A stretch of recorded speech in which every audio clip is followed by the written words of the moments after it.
What is up, Los Angeles? And welcome back to your Rams LAFB show. Joined today by Erin Coscarelli, the final practice report heading into the divisional round game against the Bears. Rams still favored. They're still playing at 3:30. And they're flying out tomorrow to get ready for Sunday's big game. Erin Coscarelli live from Rams HQ. What's going on over there? What's kind of the preparation? How's everything feeling? Is everybody in a good mood, bad mood, tense, loose? What's going on over there? Ooh, you want the full report? Yeah.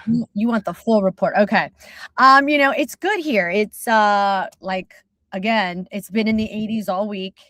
Yeah. Obviously, foremost on everyone's minds is the conversation about whether it did get brought up again today to Sean McVay. I'm wearing sleeve, I'm going preppy, casual, short sleeves, but I know.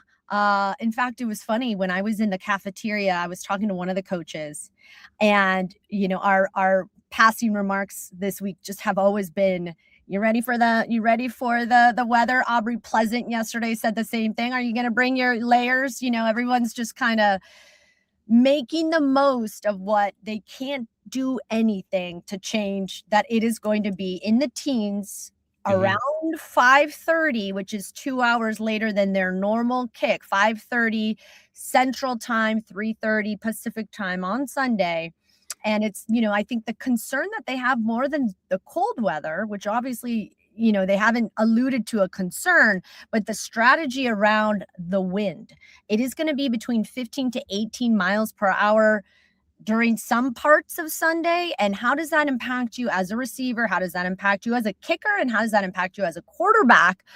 They're not telling us anything other than the fact that it's like, hey, both teams have to play in it and trust you're going to get it done. Yeah, you bring up special teams, which has been, let's call it a bugaboo. I don't like that word, but we'll go with that for this team. For me, it's been stuck in my craw. I like that a little bit better, stuck in my craw. Cairo Santos used to kicking outside, used to kicking in cold conditions for the Chicago Bears. Harrison Mevis, he's been pretty much nails all along. You brought up that he played in Missouri. Obviously, there's some inclement weather there, but we're not even going to bring it up. I'm not jinxing anything like that. You this to us. You always do. But go ahead. I'm not jinxing. I'm not even bringing it up. I'm not even going to say anything. But it has to be brought up that special teams will be a factor in this game. I imagine colder temperatures and some wind and those receivers being in there. There's going to be more running the ball, which just by inherently kind of how it operates. The running the ball means more kicking involved, more field goal tries, and different yardage and whatnot. So I say that all to say is it's on the radar. It's on the radar. But we get our final injury report also on the radar. Kevin Dotson, a full go, no designation whatsoever, not limited. He's not listed as questionable. And it's huge. So in terms of the passing game, we rattled off some stats, but really big influence on the running game as well. So kind of coming out of that last game, we kind of pointed out it was a little bit rough, between both Kyron Williams and Blake Corum. Only an 8-yard long gain. That was the most explosive running game for both of those guys last week. So let's hope that changes a bit, because I do think the running game is the backbone of this offense when everything else isn't quite clicking or working. Go ahead. Yeah. It would be interesting to do some stuff. We're doing this live, and our conversation flows as it always does when we're doing these types of shows. But it would be very interesting to see when the Rams had larger rushing attack, who it was against, who was available, and what were the conditions, right? Because I think when we talk about Kevin Dotson coming back, I mean, obviously at this stage of the game, there's somebody on a team that matters that's going to be injured, right? You're taking a look at the Niners. Even Darnold popped up on the injury report for the Seahawks. I mean, it's playoff football. You're playing banged up, but this is a team right now that largely is pretty healthy. It's good to get Kevin Dotson back. It's good to get Terrence Ferguson back. But the other thing that's interesting is to me how we saw Q Lake and Devontae Adams maybe not necessarily at full speed. And with those guys now getting another kind of chance at the apple, and more, a little bit more feeling better, I think all those dynamics will be at play when it comes to what we'll see on Sunday with our run game. Because one of the things I was expecting was that now Devontae being back last week against Carolina, that we would see a better run game performance. He'd open things up, and but now they get Terrence Ferguson back. They have a full host of their tight ends, so it'll be interesting to see what the run game is going to look like. Because I agree with you. It was not as effective against Carolina. And I think you're right. It matters to be able to, especially in this weather, they're going to want to run the ball. So will be interesting to see. I mean, didn't we see against Carolina like 3 back-to-back corm runs that got pretty much denied? So, that sounds familiar. Yeah. Yeah.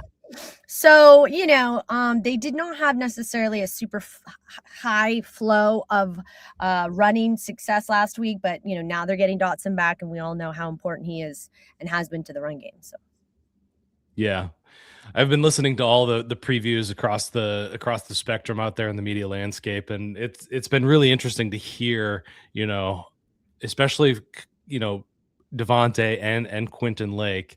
One, it sounds like Sean McVay came out and said directly, like, yeah, they were trying to pepper him a bit to kind of get him reintegrated and get him into his own rhythm. Devontae, that is. So I think that was pretty interesting. Something that I heard. Quentin Lake also, are they going to go after him and see just how healthy that shoulder is? Are they going to continue to test him? And obviously with another week under his belt of recovery, and it's not going to hurt, that's for sure. Yeah. And then Havenstein also, I noticed some talk about him. Probably no chance of him coming back. Yeah, unfortunately, Coach, when he did his injury, he does his injury update at the very beginning of any press conference he does. He was asked about him. And that he has appreciated what he can do in terms of the adversity the guy has gone through this season. He actually attributed, he's like, I hope my kids handle adversity the way Havenstein has been. And I think that's one of the things that is McVay's way of saying it's been unfortunate to not have that guy out there. He means so much to the team in the way of leadership, in the way of how he contributes, not just on the field, but they haven't been able to have him. And that is the game of life. It's the game of football, just next man up mentality. No, there's no expectation that we're gonna he said when asked, I wouldn't rule it out. We've taken it a little bit at a time, but he said he's just taking it at a day at a time. And then he goes into the fact that he's had to kind of endure adversity. And to me, how I process that is he's frustrated he's not out there. And the Rams are not going to put him out and risk him in any way. They'd love to have him, but it doesn't seem like there's a clear indication. But he said he would not rule him out if, in fact, they do advance to the championship round. Yeah, Warren McClendon's done a really good job of filling in for that. Now, I always like to shout out Ryan Wendell, offensive line coach there, for doing a great job getting guys prepared, like Justin Dedich, having him coming in as a UDFA. Warren McClendon, day 3 pick, I think 6th or 7th rounder in there starting, doing a really good job when Dotson is next to him. So I can't overemphasize how important Dotson has been. Havenstein in a contract year, though, so interesting. I wonder if it's McClendon's time to move into that position. question for another day, but another big contract that could come off the books if they decide not to re-sign him there. On the other side of things, from the Bears perspective, Rome Odunze, he is listed as questionable. Also, DJ Moore, another one of their wide receivers, was on the injury report. So just an interesting kind of thing to keep an eye on. Another thing I heard out there in the previews was, what a great job the Panthers did with their really big receivers, Jalen Coker and Teteroa McMillan, really attacking the cornerbacks. Those smaller quarterbacks, your Darius Williams, Emmanuel Forbes is nice and tall, but a little slight. And then Kobe Durant also there, sitting around 5'9", 5'10", somewhere around there. So not the biggest guys. So interesting thing to watch out there. I mean, about the weather, keep getting these questions. McVay was asked if his movement was going to be, affected at all in the game. He doesn't even like to wear hats. It doesn't seem like. Last year we saw him in a little beanie, but I think that's the first time I've seen McVay in a hat. So it was so funny too, because Gary Klein and him have such a funny relationship.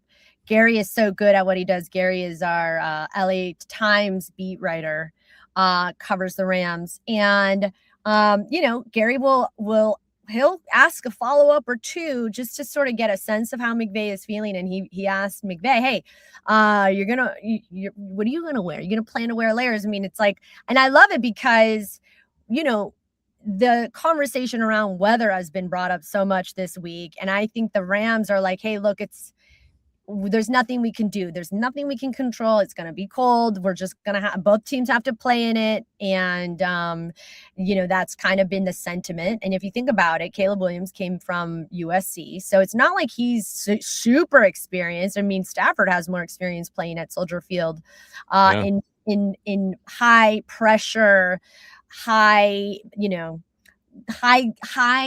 inclement dynamics, obviously, than Caleb Williams. But what McVay responded with was, I'm going to go shirtless.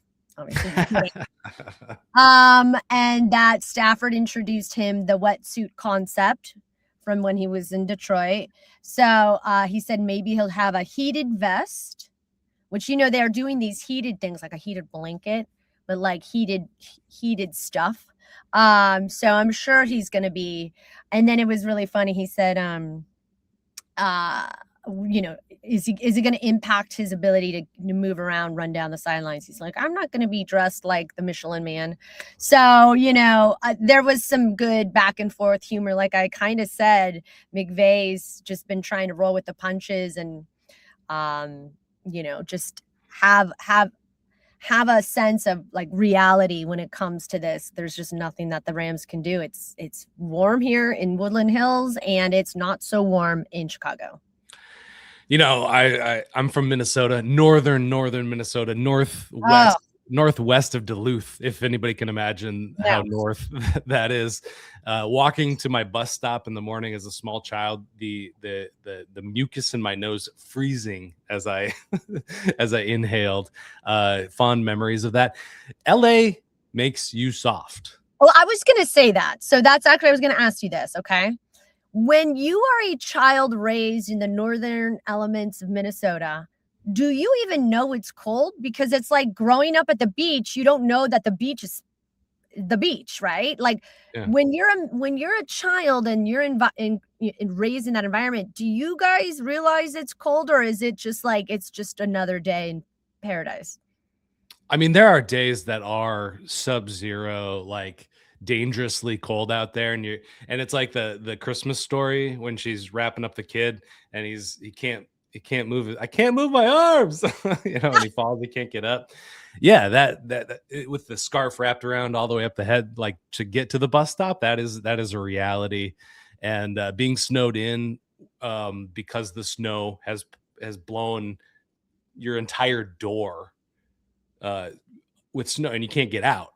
So I had to crawl out the window to remedy that situation. Anyway. Wow.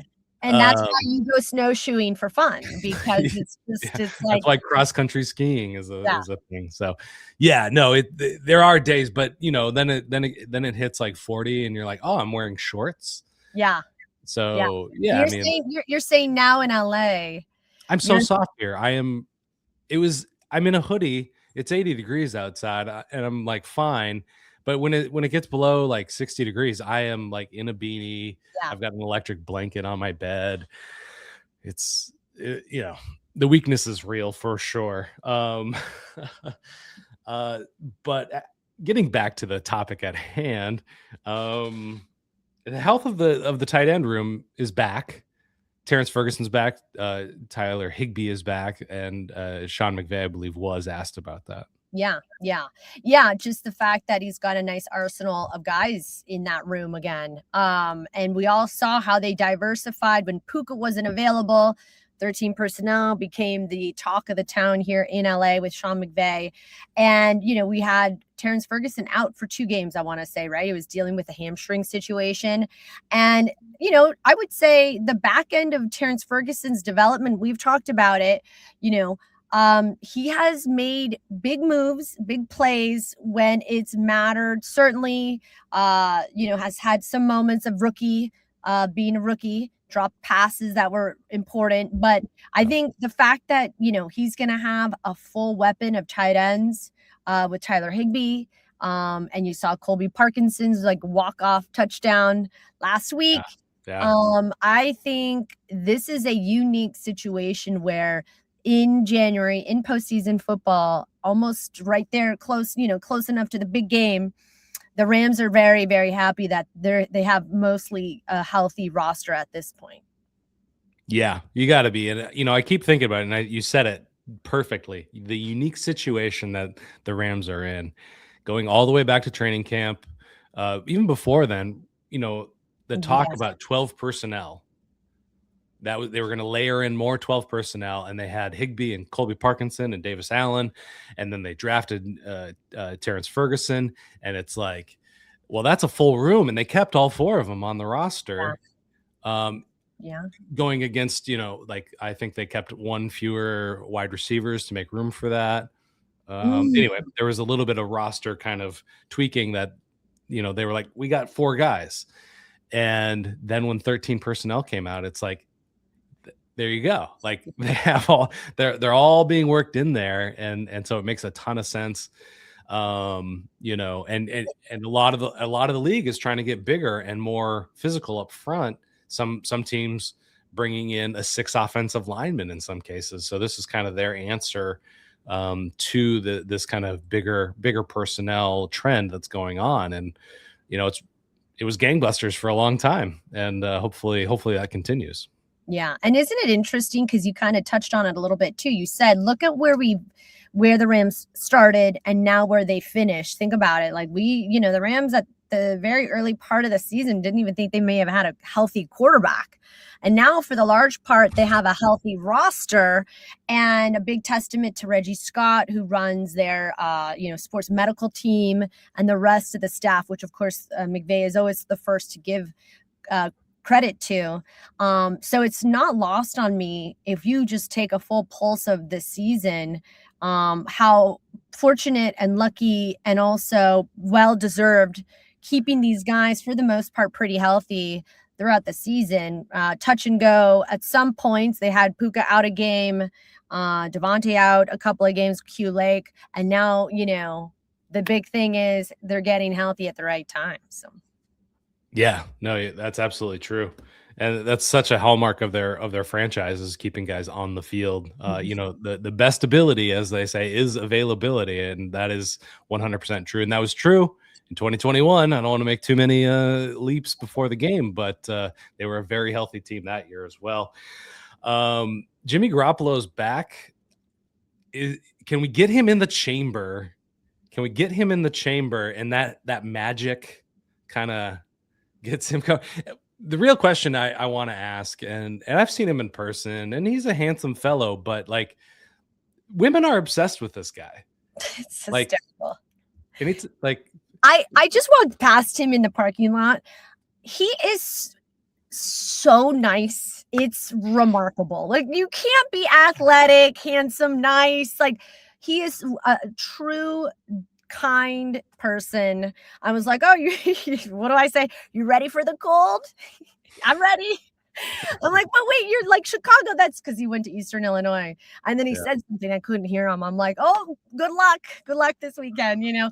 But sorry, carry on. Yes, women are crazy about him. I mean, he is a handsome fella. I'm not gonna lie. Yeah.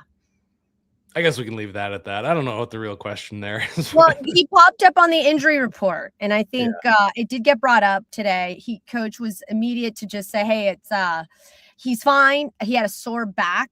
He didn't expand on it, and I don't think it's an issue. I think one of the questions could be, because he was listed as questionable, I think, would he be the backup in Chicago if he's, got some kind of, in the event anything ends up happening with Stafford, knock on wood, who does Stetson Bennett? But he didn't allude to anything, so I think Jimmy is fine. He was walking fine in the parking lot 5 minutes ago.